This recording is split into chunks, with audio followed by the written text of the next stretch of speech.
queria agradecer a vocês aí por estarem assistindo os vídeos, estarem gostando. Tô recebendo bastante elogio aí da turma. E vamos passando aí as informações para vocês à medida que a gente tiver aí o tempinho. Deixa eu ajeitar aqui a câmera. Bom, primeiramente eu vou falar um pouquinho aí. O pessoal tem me perguntado muito a respeito dos cuidados que tem que ter com os peixinhos aí quando você recebe o peixinho por encomenda de alguém. Como é que faz a ambientação no aquário, como é que faz a quarentena.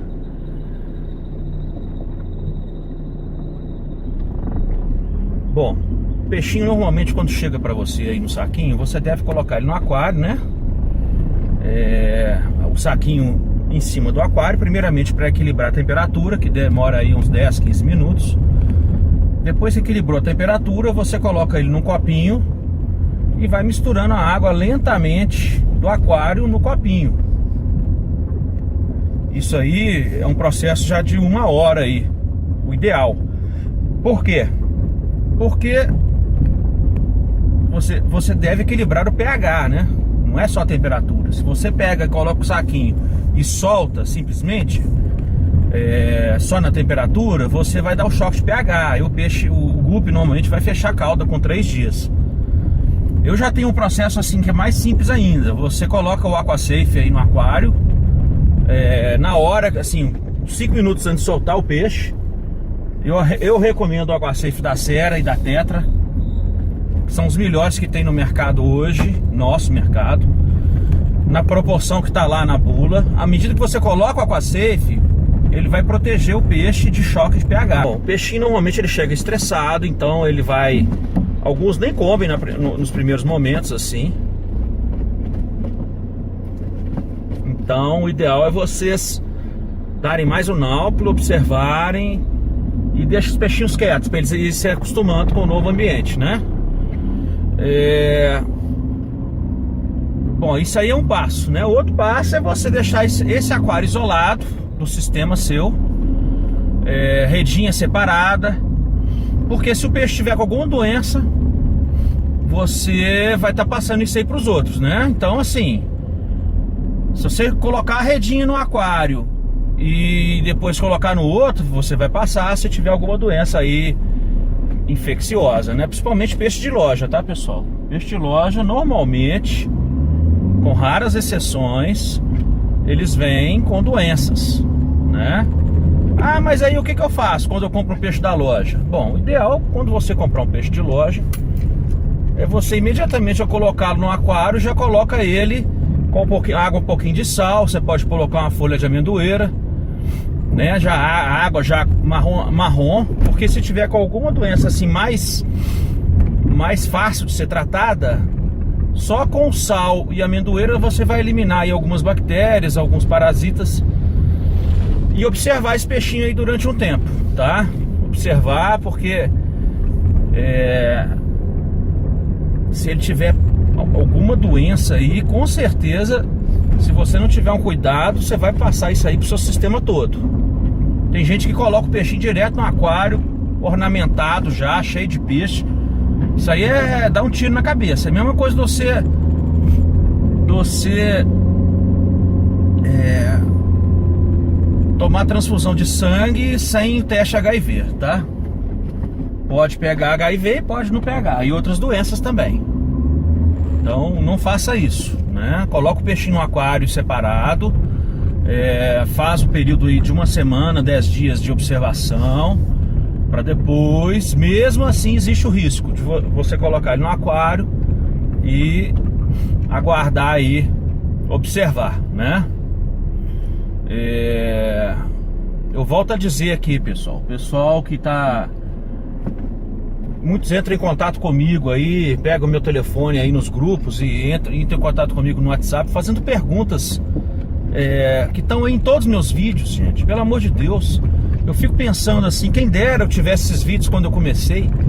As pessoas têm preguiça de ver o vídeo que tá mastigado e vem me incomodar meia-noite fazendo pergunta que tá no mínimo em 5 vídeos. Tem que ter muita paciência, né, gente? Tem que ter muita paciência. Mas tudo bem, eu respondo com a educação. Mas assim, como que é o ser humano, né? Quanto mais você mastiga a informação, a pessoa tem preguiça de ver o vídeo. Mas tudo bem, vamos continuar. O importante é vocês aí que estão assíduos e estão assistindo e estão interessados em querer aprender, né? Vou falar aqui agora, pessoal, de algumas coisas que a gente vê muito aí nas pessoas. Primeiramente, com relação às doenças, as dúvidas das pessoas, né? Muitas pessoas me perguntam em falar de doença. Como é que é difícil de eu falar de doença num vídeo assim. Doença, vocês têm que comprar um bom livro. Eu recomendo o livro do Bassler. Bassler é se não me engano, ele é um austríaco ou alemão. Ele é um veterinário especialista em doenças de peixes ornamentais. Ele tem um livro traduzido em português. E esse livro, para mim, é o melhor livro que existe hoje de doença pra gente, pra nossa realidade. Logicamente tem excelentes livros em inglês. Quem lê inglês pode estar procurando aí na Amazon.com.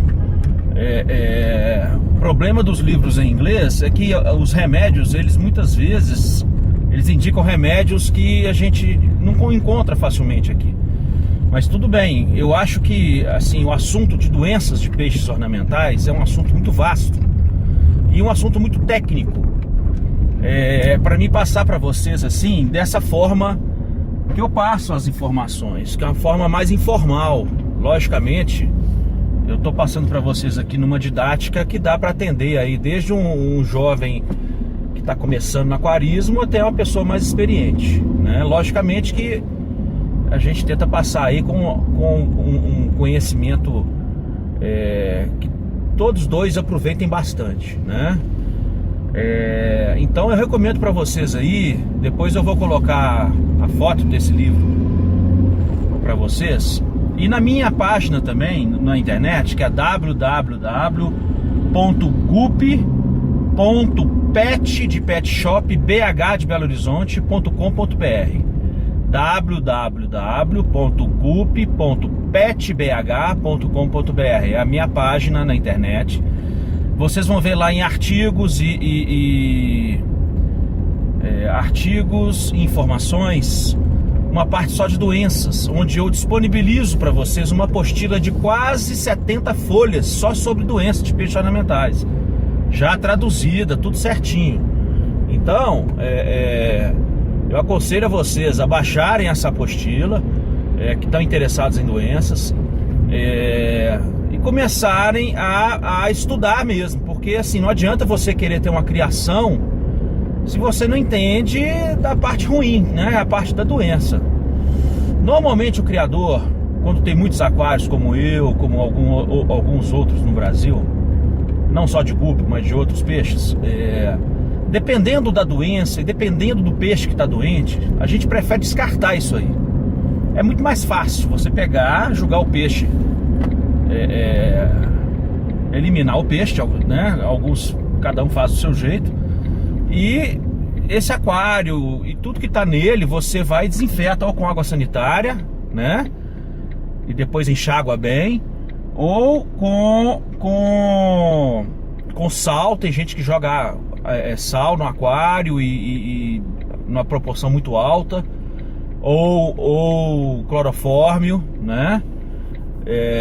E deixa esse aquário secando no sol, porque aí você não vai ter problema.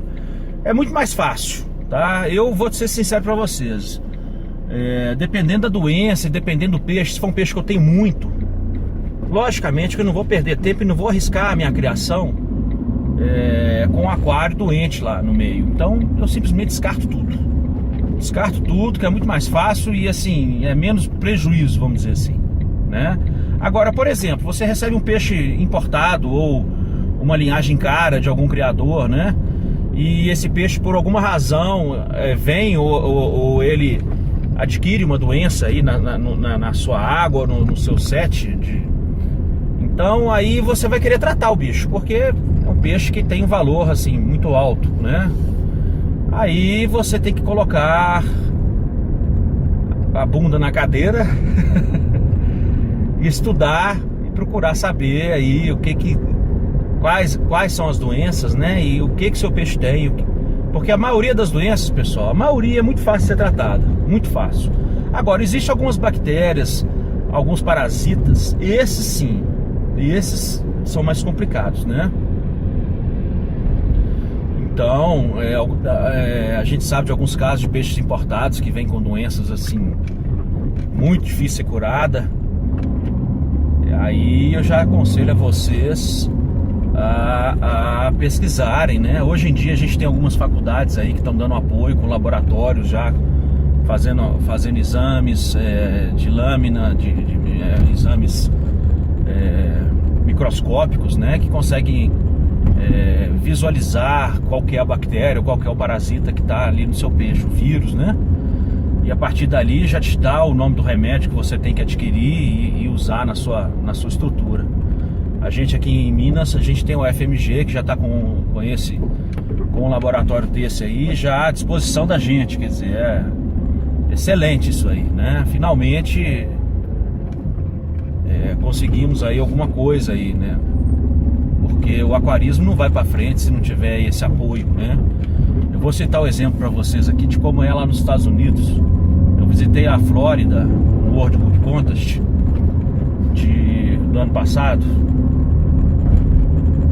Fui julgar juntamente com alguns juízes internacionais o torneio e fizemos lá alguns passeios, né? E visitamos a área de produção de peixes ornamentais na Flórida, que é a maior produtor de peixes ornamentais dos Estados Unidos. Lá eles têm lá várias fazendas ou sítios de criação onde tem bastante água excelente, e existe ali um conglomerado de fazendas e sítios de criação de vários tipos de peixes ornamentais.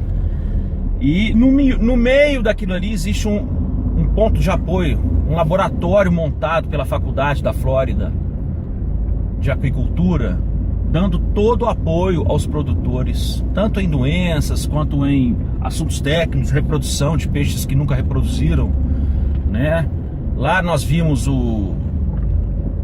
a Dolly do filme, né? Um casal sendo preparado para reprodução. Depois nós vimos que foi o primeiro casal que reproduziu no planeta em cativeiro. E eles explicaram que o peixe, quando ele começa a reproduzir em cativeiro, assim, o primeiro casal, os filhotes todos reproduzem em cativeiro, quer dizer, aquilo ali salva o peixe na natureza, né? Então é um trabalho maravilhoso que eles fazem lá, e nós tivemos acesso a isso aí, vimos a estrutura assim, de ponta lá,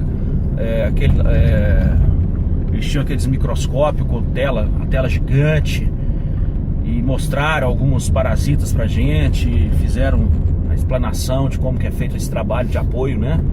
Então, realmente, a gente está começando isso aí no Brasil, né? Finalmente, após quase 13 anos de Ministério da Pesca, né? O Ministério da Pesca e o IBAMA aí, após 13 anos, a gente conseguiu isso aí agora, aqui, pelo menos aqui em Minas, né? Então, vocês que estão interessados aí em aprender sobre doenças, eu aconselho a vocês a adquirirem esses livros e estudarem aí, para não ter problema, né? A gente sabe que a doença está sempre presente, né? Às vezes um vacilo, numa troca de água, num peixe que pulou de um aquário para o outro, o sistema todo entra em falência, vamos dizer assim. Você começa a perder muitos peixes, e isso aí é um balde de água fria no entusiasmo da gente que está querendo criar corretamente, né? Mas faz parte. Várias vezes já perdi vários peixes por causa de doença, e nunca desanimei, e só me deu cada vez mais força para seguir adiante, porque hoje em dia a informação ela está muito mais tranquila, coisa que quando eu comecei não era. A gente tinha os livros de doença, mas assim, eram livros muito básicos, vamos dizer assim, em português, né? Os livros em inglês vez não, sempre foram muito técnicos, muito completos. Assim, aquarismo lá fora é bem diferente que aqui no Brasil. Mas esse assunto de doenças é um assunto aí que vocês devem realmente buscar, né? Vou falar aqui agora também sobre seleção, né? Um assunto que eu já falei várias vezes e é bom sempre falar mais um pouquinho. Às vezes eu repito as coisas, mas a seleção, pessoal, juntamente com o manejo envolve troca de água, alimentação, esse conhecimento de doença. Então a seleção, que é a genética, vou dizer que no GUP, em qualquer peixe ornamental, é o assunto dos assuntos mais importantes, né? O aquarista ou o criador que queira criar o peixe, determinada espécime, ele deve conhecer bem o que ele cria, o padrão. E esse padrão, ele é um padrão pré-determinado aí por associações e por criadores.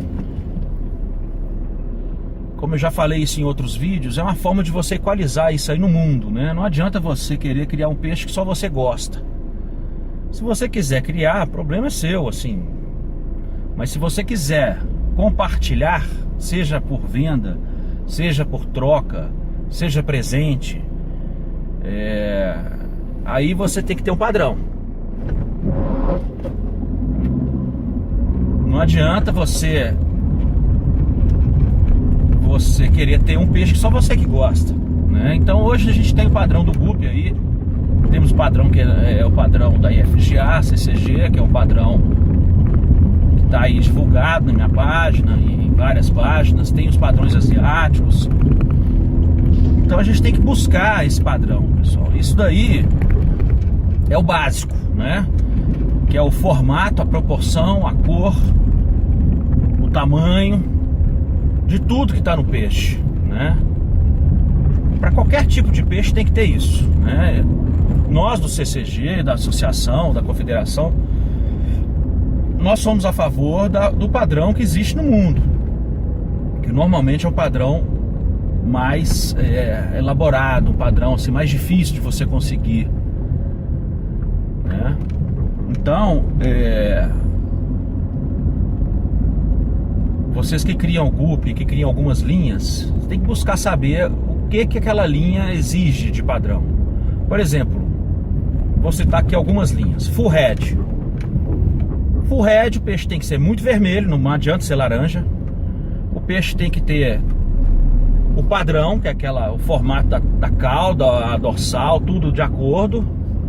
Seja Half Moon, seja Delta, seja Véu, você tem que olhar o padrão. Dupla espada, né? Isso aí é igual para todos. O Delta, o Véu, o Half Moon, dupla espada, espada inferior, espada superior, existe um padrão para esse peixinho. Então esse padrão, se o seu for full head, por exemplo, tem que ter esse padrão. E tem que ter uma cor bem vermelha e o peixe com preenchimento total no corpo, ou quase total. Quanto mais vermelho ele tiver, melhor. Isso serve para full head, full blue, full green, full purple, full black. Qualquer peixe de cor sólida, quanto mais cor ele tiver, quanto mais intensidade, melhor, tá? Não adianta você pegar um peixe que está com a cauda falhada, que está com a dorsal clara, que está com a barriga branca, vamos dizer assim, né? Existem vários aí. Alguns peixes a gente nem tem esse padrão assim preenchido no Brasil. Então, o criador, quando ele estiver criando isso aí, ele tem que buscar naqueles exemplares que estão ali nascendo essas características. Se for full red, ou full blue, ou full green, ou full white, quanto mais branco, quanto mais intenso, quanto mais chamar a cor, melhor, né? Nele todo. Se ele for delta, aí tem um padrão delta. Se for véu, tem um padrão véu. Se for o Half Moon, padrão Half Moon. Ou seja, você tem que buscar isso daí, né?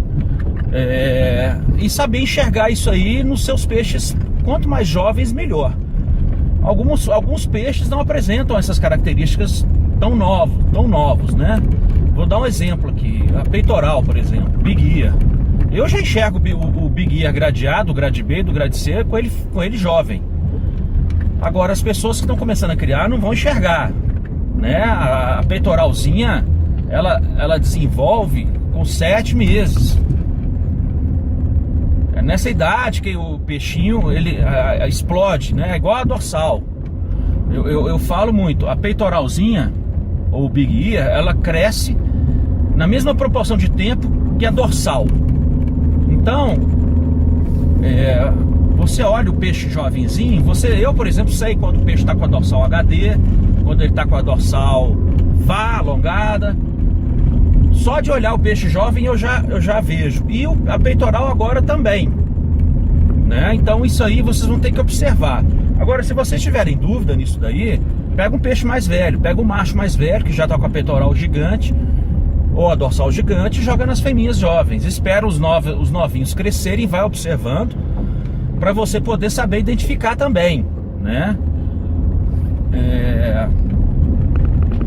Uma outra característica aí, vamos falar aí de seleção, snakeskin. As pessoas perguntam, como é que eu devo separar o snakeskin? Bom, gente, o snakeskin, ele tem no corpo aquelas pintinhas que nós chamamos de rosetas, tá? Então, as rosetas no snakeskin, no padrão FGA, tem que ter no mínimo 60% do corpo de roseta. No mínimo 60%. Agora, os peixes mais valorizados são aqueles que têm 100% do corpo de roseta, né? A gente já viu aí alguns exemplares asiáticos. No Brasil, algumas pessoas até têm, mas assim, fiquem atentos àquelas manchas pretas que aparecem no meio das rosetas, que aquilo ali não é recomendável, é difícil tirar. E uma outra coisa são as castanhas pretas que aparecem no meio das rosetas, né? A falta de rosetas, né? Por exemplo, na barriga do peixe, a barriga branca, tá faltando roseta. A gente sabe que tem peixes que tem roseta ali. E as barrinhas, né? Que a gente chama de zebrinos. Alguns snakeskins, eles possuem aqueles zebrinos. São listras verticais igual zebra, quase na cauda. Essa característica também é indesejável, tá? E é uma característica dominante. Todas essas características ruins, na maioria delas são dominantes, né? São genes poligênicos. Quem não sabe vai pesquisar o que é gene poligênico.